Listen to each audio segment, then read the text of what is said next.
땅에 있는 많은 교회들과 또한 우리 섬기는 우리 성석교회에서 다 같이 세 가지 기도 제목 가지고 함께 기도하시겠습니다. 거룩하시고 자비로우신 하나님 아버지, 하나님의 크신 사랑을 진심으로 감사드립니다. 우리가 간청한 여러 기도 제목들이 하나님의 뜻 안에서 합력하여 선을 이룰 수 있도록 하시고, 모든 것이 하나님의 필연적인 뜻 안에서 열매 맺을 수 있도록 주여 우리의 삶을 강권적으로 선도하여 주시옵소서. 모든 말씀 예수 그리스도인 받들어 감사하며 기도드렸사옵나이다. 아멘. 사도신경으로 우리의 신앙을 고백하겠습니다. 전능하사 천지를 만드신 하나님 아버지를 내가 믿사오며 그 외아들 우리 주 예수 그리스도를 믿사오니 이는 성령으로 잉태하사 동정녀 마리아에게 나시고 본디오 빌라도에게 고난을 받으사 십자가에 못 박혀 죽으시고 장사한 지 사흘 만에 죽은 자 가운데서 다시 살아나시며 하늘에 오르사 전능하신 하나님 편에 앉아 계시다가 저리로서 산자와 죽은 자를 심판하러 오시니라. 성령을 믿사오며 거룩한 공예와 성도가 서로 교통하는 것과 죄를 사해 주시는 것과 몸이 다시 사는 것과 영원히 서는 것을 믿사옵나이다. 아멘. 찬송가 430장 부분에 우리 대표의 풍자 목사님 기도해 주시겠습니다. 430장. Oh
긍휼을 베풀어 주심으로 말미암아 아버지 날마다 성령 충만함에 충만하여서 하나님을 더 깊이 예배드릴 수 있는 믿음의 삶으로 아버지 이끌어 주시기를 간절히 원합니다.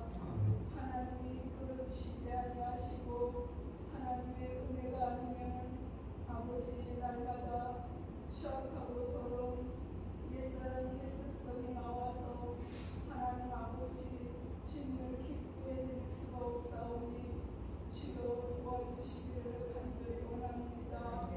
그러므로 하나님이 부르시는 그날까지 날마다 아버지 승리할 영광 드릴 수 있는 믿음이 되기에 부족함 없는 은혜를 허락하여 주시옵소서. 아버지께서 필요가 주로서 우리 성스럽게 그곳에 세워주시고 지금까지 인도해 주신 아버지 감사합니다.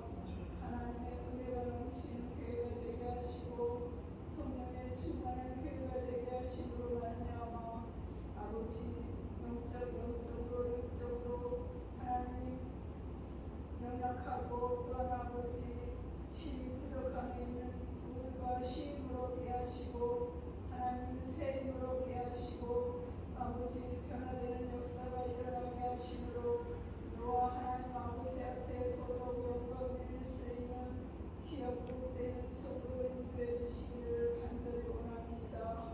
날마다 하나님께서 아버지 제자들로 이끌어 주시는 모든 신령에 함께 하시고 아버지 가정에 함께 하심으로 말미암아 하나님의 놀라운 은혜와 은총의 역사가 충만히 일어날 수 있게 각자를 다 붙잡아 주시고 은총을 허락하여 주시기를 간절히 원합니다. 우리 하나님께서 사랑하시고 길이 쓰시는 목사님 너무도 강건한 은혜를 허락하시옵시고 날마다 피곤치 아니하게 하시고 새 힘이 넘치는 은혜를 허락하여 주시므로 하나님의 부르심의 사역을 감당하시기에 부족함 없는 은혜로 주님 인도하시고 축복하여 주시옵소서. 하나님께서 이 시간도 아버지 생명의 말씀을 전하실 적에 하나님의 크신 은혜와 능력으로 붙잡아 주시므로 아버지께서 주신 말씀에 먼저 하나님 우리의 마음같이 목표에 가시게 하시고 아버지여 눈과 귀가 열리게 하시므로 하나님 말씀의 은혜를 믿고 날마다 말씀을 부여잡고 살아갈 수 있는 믿음이 될 수 있게 주님 붙잡아 주시기를 간절히 원합니다. 하나님께서 귀한 제단으로 아버지여 주님 모든 신령들 목사님의 협력자요 동력자로 아버지 인도해 주셨사오니 주님 다 성령 충만하여서 협력자로 동력자로 하나님의 뜻을 이루기에 부족함 없게 주님 인도해 주시기를 간절히 원합니다. 무엇보다 하나님 백년 사모님 건강으로 더 붙잡아 주시고 성령 충만하게 하심으로 목사님을 보필하시기에 부족함 없는 은혜로 주님 인도해 주시기를 간절히 원합니다. 오만의 하나님 아버지 앞에 날마다 하나님 아버지 간구하고 간구하지 못하는 것도 아시는 주님께서 차고 넘치는 은혜를 허락하여 주시고 무엇보다 하나님 우리 성석교회 모든 신령들이 다 뜨거워지게 하심으로 하나님 예배에 아버지와 참석할 수 있는 귀하고 복된 믿음으로 허락하시고 인도하여 주시옵소서. 하나님께 모든 것 의탁합니다. 도와보시나 도와지 못한 것까지 차고 넘치는 은혜를 허락하여 주시기를 간절히 원하옵고 예수님 이름으로 간절히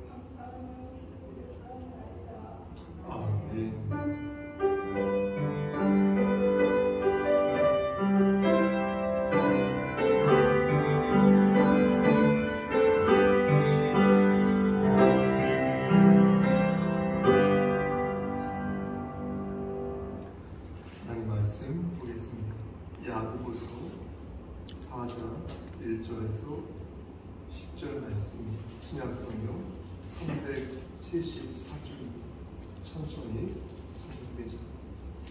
야고보서 4장 1절에서 10절.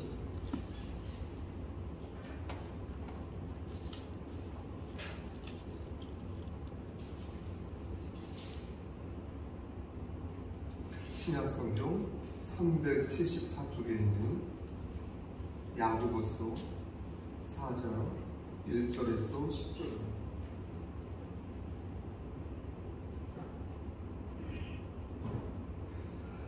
나중에 한국 소리로 합독할 것이기 때문에 제가 봉독하겠습니다.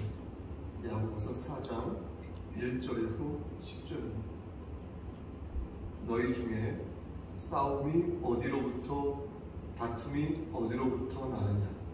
너희 지체 중에서 싸움 정욕으로부터 나는 것이 아니냐? 너희는 교독할까요? 너희는 시작. 너희는 욕심을 내어도 얻지 못하여 살인하며 시기하여도 능히 취하지 못함으로 다투고 싸우는도다.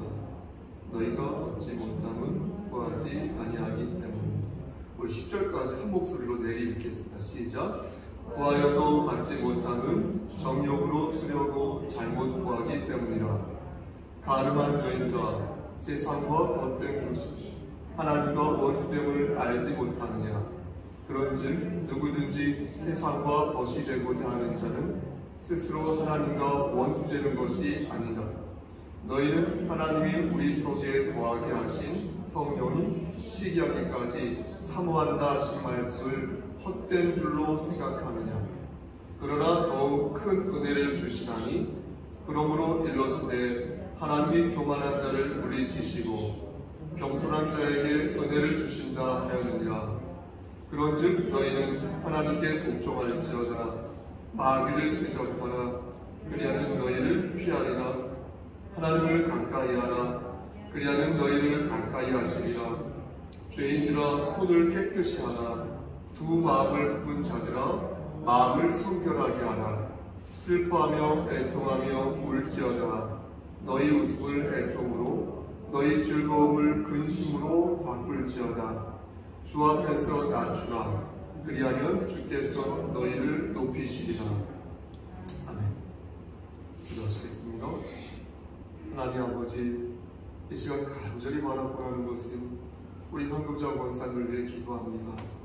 하나님, 육신의 장막이 벗어지는 그날일 때까지 아버지 하나님께서 장중에 잘 붙잡아 주시고 하나님께서 택하신 그때, 그 유익한 그 시간에 하나님 만날 수 있도록 하나님 은총 나려 주시옵소서. 그의 가정 위에도 함께 하시소. 우리 유명한 성도님 그리고 두 자녀 그의 가정들 위해 역사하시소. 신앙의 계보 또한 바르게 이어갈 수 있도록 우리 혜란 자매에게, 우리 후영 형제에게도 함께하여 주시옵소서. 하나님, 이 시간 하나님 말씀을 대원하고자 합니다. 힘이 부족하지만 바르게 말씀을 반듯하게 전할 수 있도록 도와주시옵소서. 예수님의 이름 받들어 감사하며 기도드렸사옵나이다. 아멘. 오늘 강설은 야고보서 4장 1절부터 10절까지의 말씀을 해설하고, 이 말씀이 지금 우리에게 주는 메시지가 무엇인지 설명하는 것에 초점을 맞추겠습니다. 대신 8절부터 9절, 10절 이 말씀은 합해서 읽지 않겠습니다. 곧바로 들어가겠습니다. 먼저 1절 말씀입니다. 여러분, 우리 함께 아까 합독했지만 다시 한번 1절 말씀을 합독하겠습니다. 준비되셨습니까? 너희 중에 시작. 너희 중에 싸움이 어디로부터, 다툼이 어디로부터 나느냐? 너희 지체 중에서 싸움은 정욕으로부터 나는 것이 아니냐? 여러분 어떻습니까? 이 문장을 읽으면은 얼핏 좀 이해가 안 가지 않습니까? 전 그런데요. 왜냐하면 처음에 너희 중에 싸움이 어디로부터 라고 쓴 뒤에 이렇게 반절이라고 하죠. 숨표가 나와야 하는데 그게 없으니까 문장이 매끄럽지가 않은 것이죠. 그러니까 어디로부터 라고 쓴 뒤에 숨표가 찍혀 있으면 어디로부터 나고 라는 말이 생략되었다는 것이다라는 것을 알 수 있는데 그게 없으니까 이 문장을 놓고 볼 때에는 대강 그런가 보다라고 파악이 되는 것입니다. 그리고 말씀을 여러분 한번 가만히 보시겠습니까? 그러면 앞에는 싸움이라고 말하고 있죠. 근데 뒤에는 다툼이라고 말하고 있지 않습니까? 그러니까 우리말로는 싸움과 다툼이 별 차이가 안 나 보이지만 언어 성경을 찾아보면은 이 앞에 싸움은 플레모이라고 적혀 있습니다. 플레모이가 뭐냐면 국가 간에 막 전쟁을 벌이는 것을 플레모이라고 하거든요. 그러니까 매우 큰 싸움이죠. 그리고 뒤에 나오는 다툼 마카이라고 적혀 있습니다. 이거는 앞에 있는 이 큰 전쟁보다 다툼보다는 상대적으로 작은 분쟁을 가리키는 것입니다. 그러니까 이런 크고 작은 갈등이 모두 정욕으로부터 나온다라는 것인데 이것은 무슨 뜻이냐면 우리의 욕망, 우리의 정욕, 이 욕망 때문에 갈등이 일어난다라는 것이 아니라 욕망 자체를 삶의 목적으로 두었을 때 갈등이, 내분이, 분쟁이 일어난다는 것입니다. 이게 무슨 말씀이냐면 디도서 3장 3절에서 말씀하는 것처럼 정욕과 행락의 종노릇할 때 크고 작은 다툼과 분쟁이 일어난다는 것입니다. 욕망의 종노릇한다는 것은 무엇입니까? 욕망이 내 삶에 무엇이 된다는 거예요? 주인이 된다는 것 아니겠습니까? 그렇죠? 욕망의 종노릇하는 것이니까. 그러니까 욕망이 내 삶의 주인이 된다는 것이죠. 우리가 막 주여 주여라고 외칠 때마다 사실은 하나님께 외치는 것이 아니라 이 욕망 앞에서 외치는 것이다. 욕망 앞에서 고개를 숙이는 것이다 라 하겠습니다. 이렇게 되면 그의 삶은 어떻게 됩니까? 싸움과 다툼으로 범벅이 된다는 것이에요. 그래서 결국 평생 어리석은 삶을 살다가 인생이 종치게 된다는 것입니다. 이게 바로 오늘 본문 1절 말씀이 저와 여러분들에게 주시는 교훈이라 하겠습니다. 다음으로 2절과 3절 말씀을 연이어서 합독하겠습니다. 너희는 시작. 너희는 욕심을 내어도 얻지 못하고 살인하며 시기하여도 능히 취하지 못함으로 다투고 싸우는도다. 너희가 얻지 못함은 구하지 아니하기 때문이요 구하여도 받지 못함은 정욕으로 쓰려고 잘못 구하기 때문이에요. 1절 말씀이 보세요. 여러분 듣고 계신 거죠? 1절 말씀이 욕망을 주인으로 삼을 때 전쟁과 분쟁이 일어나서 이를 경계해라 라는 말씀이라면 2절과 3절 말씀은 욕망을 너희가 삶의 목적으로 둘 때, 그러니까 욕망에 너희가 종노릇할 때 어떻게 되는지 그 결과를 말씀해 주고 계신 것입니다. 그러니까 너희는 욕심을 내어도 얻지 못할 것이고 시기하여도 능히 그것을 취하지 못할 거라는 거예요. 욕망에 너희가 빠지면 빠질수록 너희는 더 큰 좌절과 불안에 둘러싸이게 될 것이다 라고 말씀하고 있는 것입니다. 그럼 여러분 보십시오. 우리는 금욕주의자가 되어야 한단 말일까요? 무성애주의자가 되어야 된다, 무소유자가 또 되어야 된단 말일까요? 단세포 동물처럼 숨만 쉬면 살라는 것일까요? 그게 아니라는 것을 여러분 잘 아실 겁니다. 또 그렇지 않다는 것을 야고보, 사도 야고보는 곧바로 말씀합니다. 그게 바로 2절 끝에 나오는 너희가 얻지 못함은 어떻게 아니하기 때문이요? 그렇죠. 구하지 아니하기 때문이요. 요 말씀인 것입니다. 그러니까 이 말씀은 구하라 그리하면 너희에게 주실 것이다. 찾으라 그리하면 찾을 것이다 라는 예수님의 이 말씀과 부딪히지 않는다는 것입니다. 그러니까 구하지 않으니까 너희가 얻지 못한다는 거예요. 모든 사람에게 후히 주시는 아버지 하나님께 구함으로써 너희는 실제적인 만족을 누릴 수 있다는 것입니다. 다만 무엇입니까? 제대로 구하라. 제대로 구하려면 어떻게 해야 된다? 욕망의 종노릇을 하지 말아야 한다. 하나님을 주인으로 섬겨야 한다. 그렇게 하면 하나님께서 너희가 구하는 대로 다 주신다. 하나님의 뜻 안에서 이렇게 말씀하고 계신 것입니다. 그럼 하나님을 주인으로 섬기면서 구한다는 것은 구체적으로 어떻게 구한다는 말씀일까요? 제가 말씀을 전하면서 자꾸 질문을 던지는 이유는 여러분도 아시겠지만 제가 몰라서 질문하는 것이 아니라 여러분들의 관심을 사기 위해서, 집중을 하게끔 하기 위해서 전하는 것이기도 하고, 또한 저도 그러한 질문을 가져고 하기 때문에 질문을 하면서 말씀을 전하는 것입니다. 우리가 구체적으로 어떻게 구해야 된다? 우리가 함께 읽은 3절 말씀 보면 여러분 그것을 알 수 있는데요. 바로 정욕으로 쓰려고 구하지 말라는 거예요. 여러분 이게 무슨 뜻입니까? 우리가 잘 생각해 보세요. 우리가 무언가를 이렇게 구할 때 그게 기쁘지 않으면 구할 일이 있습니까? 없죠. 기쁘지 않은데 우리가 왜 그것을 구합니까? 그러니까 실제적인 만족을 우리가 누리기 위해서 우리가 구하는 것이죠. 그죠? 그런데 정욕으로 구하지 말라고 하니까 이게 헷갈리는 것입니다. 이해가 안 되는 거예요. 실제적인 만족을 내가 확인해야 되는데 정욕으로 구하지 말라는 거예요. 다시 말씀드려서 실제적인 만족과 정욕을 우리는 어떻게 구분할 수 있냐라는 것입니다. 이해가 되십니까? 뭘 얻으면 기분이 좋은 거 아니겠습니까? 그럼 그게 정욕과 어떤 차이가 있냐는 거예요.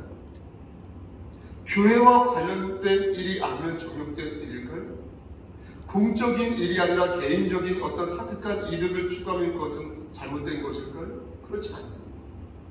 하나님의 일을 여러분 교회의 일로만 국한하여서 생각하는 것은 바람직하지 않습니다. 기독교인의 세계관은 교회 안에만 머무는 것이 아니라 교회 밖에도 있다는 것입니다. 그래서 예수님께서는 마태복음 5장 13절 말씀에서 너희는 세상에 무엇이다? 소금이다 이렇게 말씀하십니다.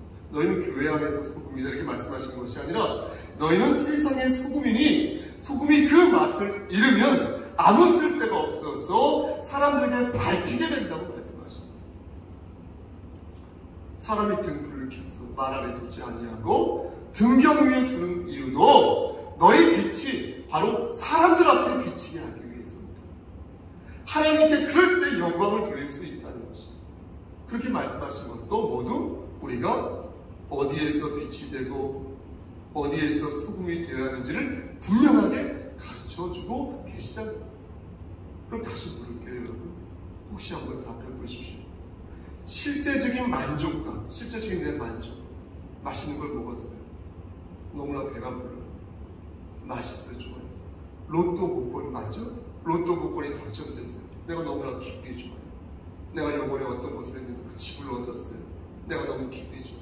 내 자식이 대학에 합격했어요. 너무 기분이 좋아요. 내 몸에 안 좋은 세포가 있었는데 이 세포가 싹 없어졌어요. 너무 기분이 좋아요. 실제적인 만족이잖아요. 그 만족과 정욕을 어떻게 구별했습니까? 다 아시겠지만 한 번 더 들어보십시오. 우선 전제할 것은 하나님께서 나에게 주신 선물이 실제적인 만족이라는 것을 전제하고 있어야 한다는 겁니다. 다시 말씀드리지만 추상적이고 관념적인 것이 아니라 그게 정신적인 것이든 그게 만져지는 현상적인 물질적인 것이 그것은 실제적인 만족이 되어야 된다. 두루뭉술 이게 아니라 정말 만족이 된다. 그게 물질이든 그게 정신이든 실제라는 말은 존재라는 말과 다릅니다. 실제 있다는 뜻 아니겠습니까? 물질이든 정신이든 실제 있다는 거예요. 실제 내가 기쁘다는 거예요. 그래서 나를 행복하게 만들어준다는 것입니다.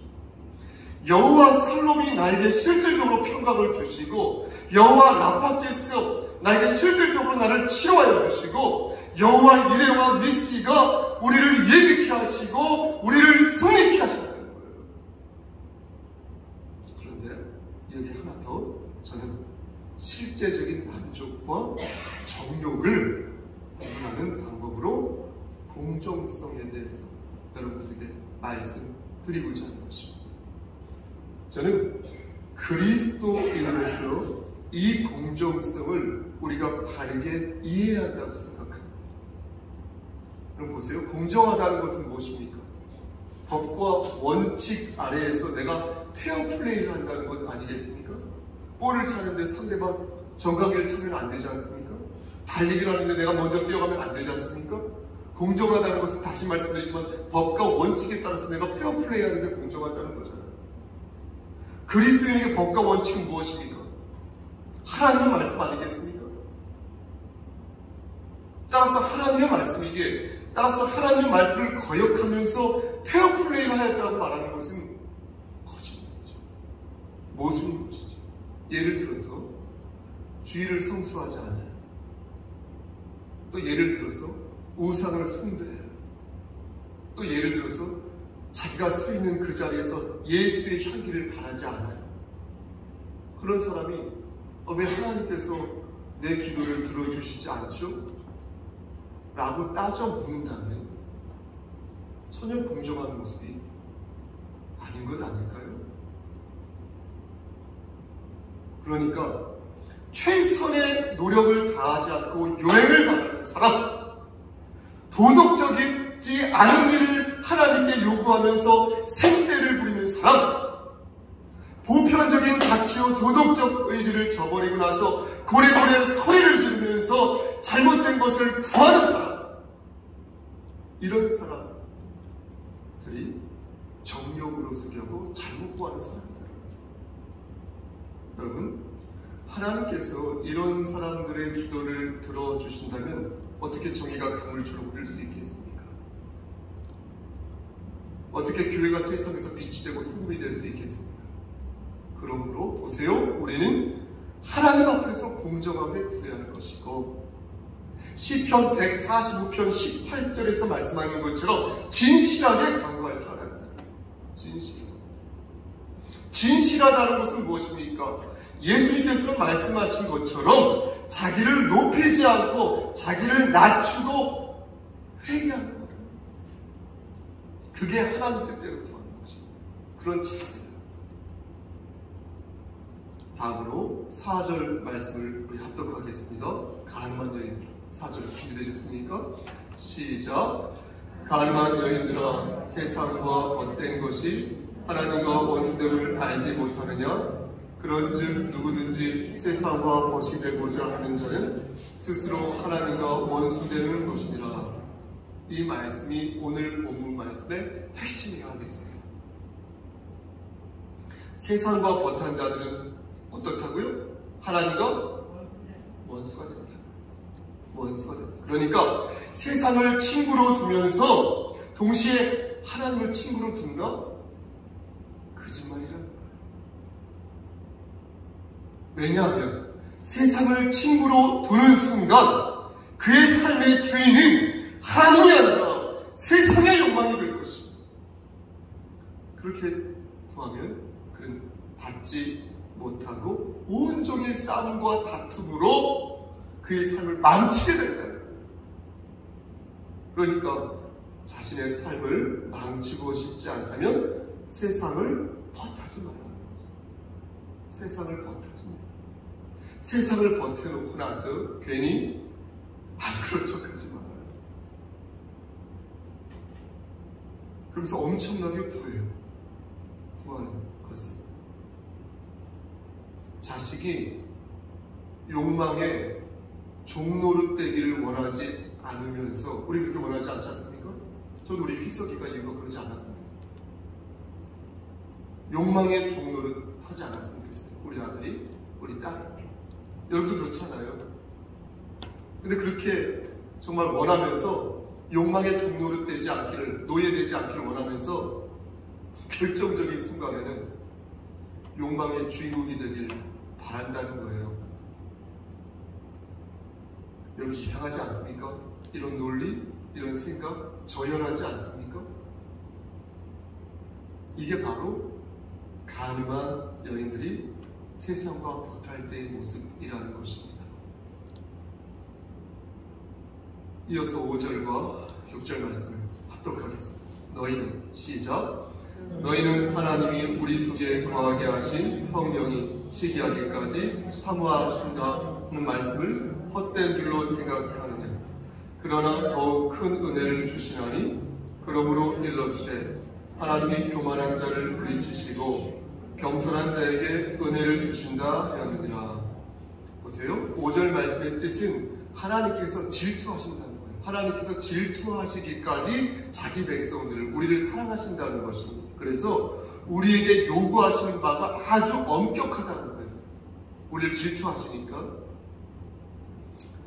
이 말씀만 놓으면 큰일 나죠. 왜냐하면 우리는 하나님의 눈높이를 맞출 재간이 없기 때문입니다. 하지만 다행히도 6절 말씀을 보니까 하나님께서 은혜를 주셔서 어떻습니까? 우리와 우리의 그 결점들 있죠. 부족한 점들을 채워주신다. 그런데 거기에는 조건이 있다는 것이에요. 그러니 너희는 겸손한 사람이다. 그러니까 앞의 말씀과 연결해서 말씀드리면 세상을 버타는 자는 하나님과 원수가 되고요. 하나님과 원수된 자는요. 교만하여지고요. 그래서 욕망의 종노릇을 하게 된다는 것입니다. 반면 세상을 버타지 않고 하나님을 주인으로 섬기는 자는 겸손하여서 자신의 결점을 인정하고 하나님의 주권을 받들고 하나님을 의지하여서 하나님의 은혜를 받게 된다는 것입니다. 아멘. 그러면 우리는 어떻게 할까요? 목사님 그래서 어떻게 하라는 거예요? 이렇게 물으실 수 있지 않겠습니까?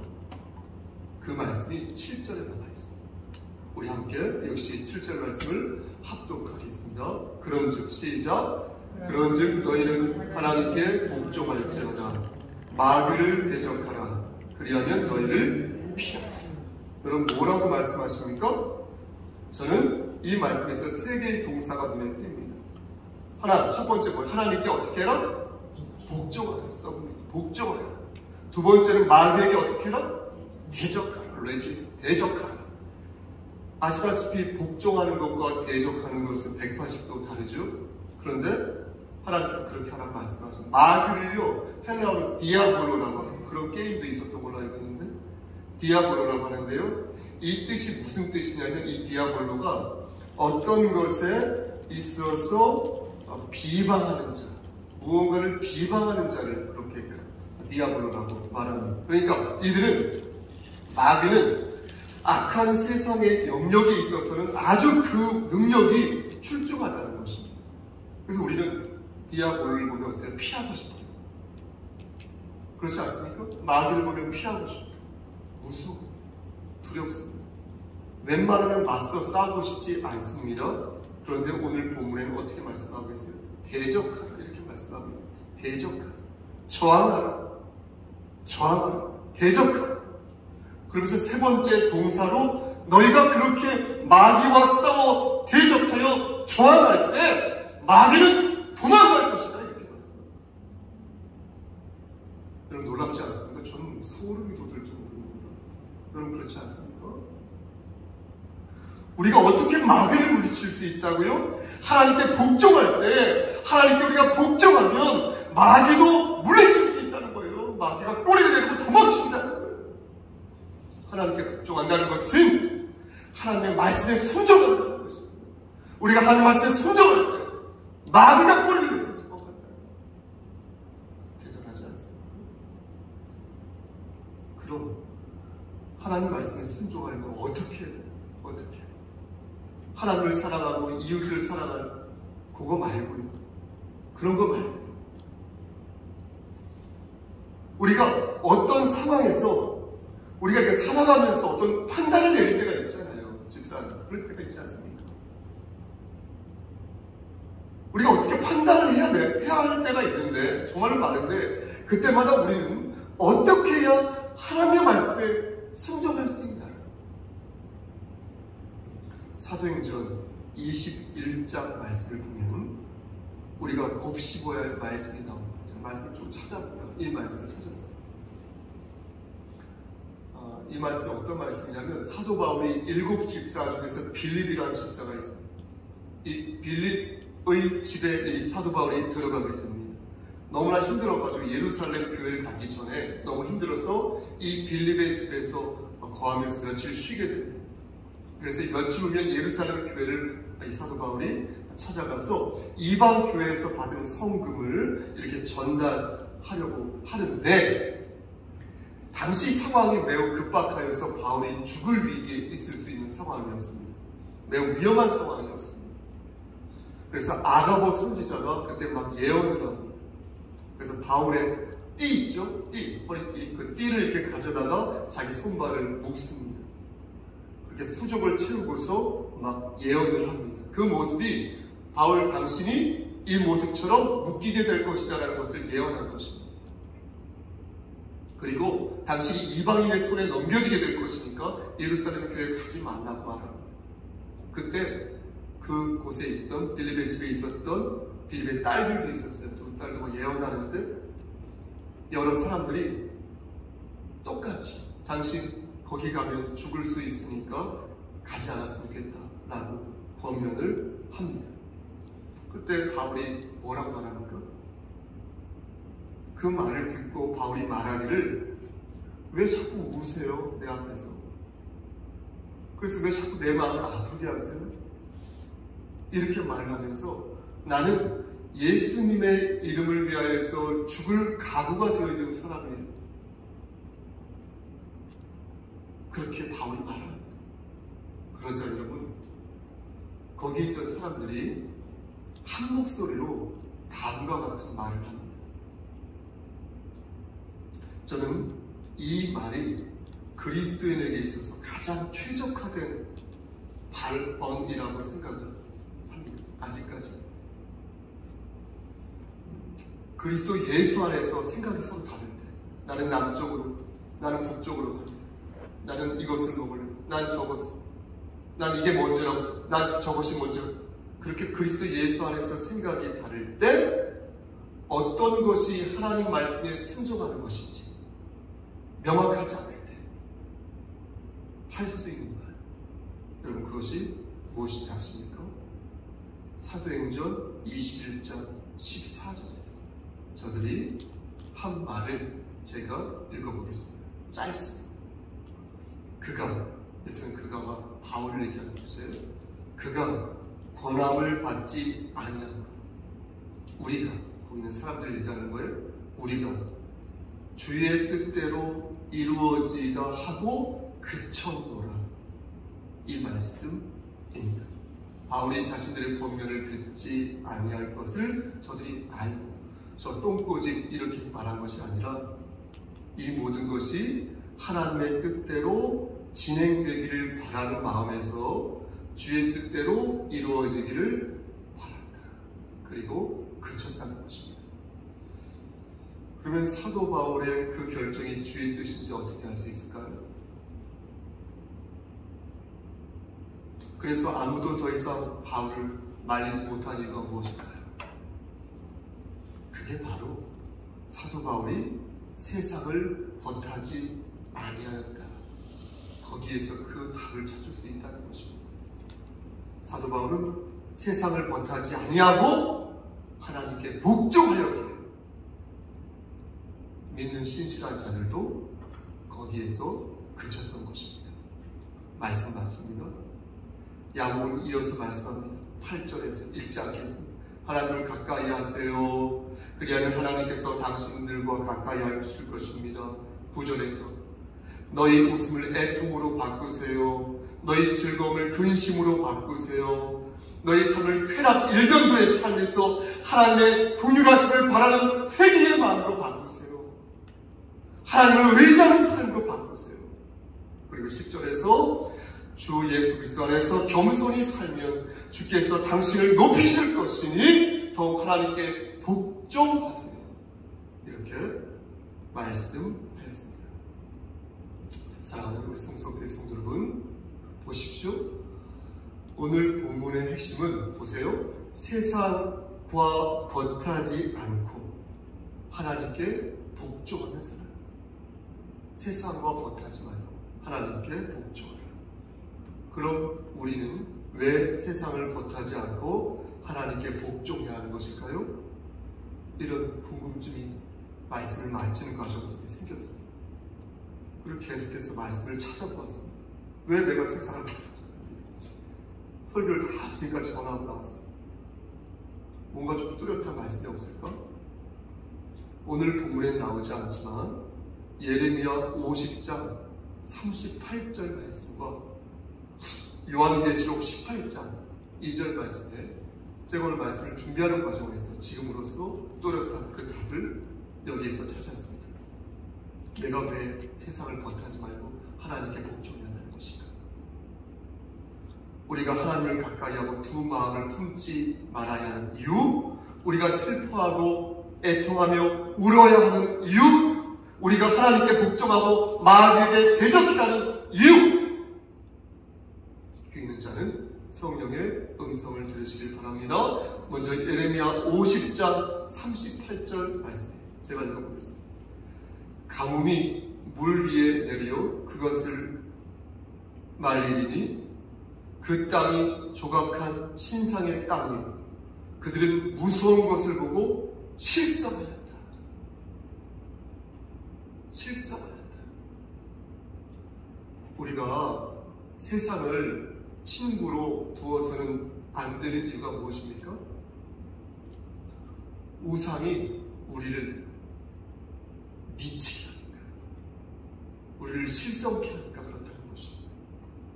대한민국에 뿌려지고 있는, 지금도 정말로 많이 뿌려지고 있는 온갖 귀신들을 보면서 그것을 보고 무서워하고 그것을 보고 우리가 실성할 수 있다는 거예요. 미칠 수 있다는 거예요.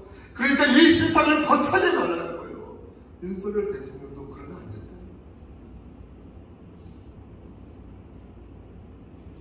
그리고 요한계시록 18장 2절 말씀.